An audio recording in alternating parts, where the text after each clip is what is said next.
The president was up early Saturday celebrating the Senate's overnight passage of a sweeping tax overhaul package that puts him on the cusp of a major legislative achievement that has so far eluded him. But within hours, he was tweeting and commenting about Russia, even in the midst of a victory tour in New York celebrating the advance of the tax overhaul. That victory was clouded by Friday's news that Trump's former national security advisor, Michael Flynn, was pleading guilty to lying to the FBI about his Russian contacts during the presidential transition. Flynn is cooperating with special counsel Robert Mueller's Russia investigation, a potentially ominous sign for Trump. The head-snapping developments in less than 24 hours underscored a reality of his presidency: he just can't escape Russia.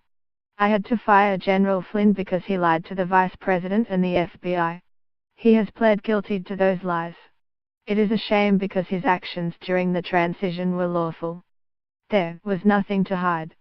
I think the timing probably displeased him, said former Trump campaign aide Barry Bennett, an understatement about a man given to overstatement.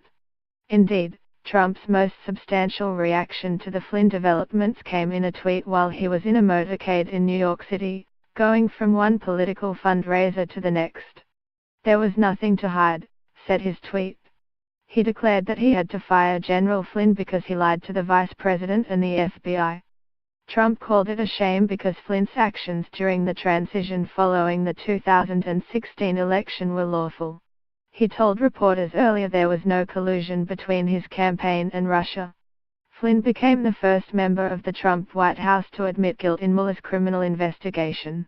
His cooperation with investigators could help build a case involving possible coordination between the Trump campaign and Russia to influence the 2016 U.S. presidential election.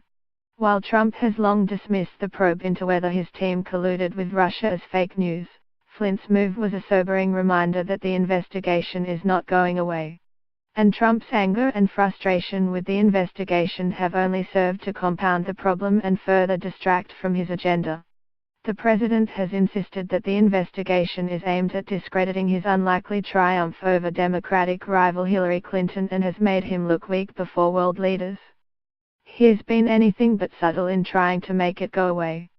Former National Security Advisor Michael Flynn has pleaded guilty to a single count of making false statements to the FBI.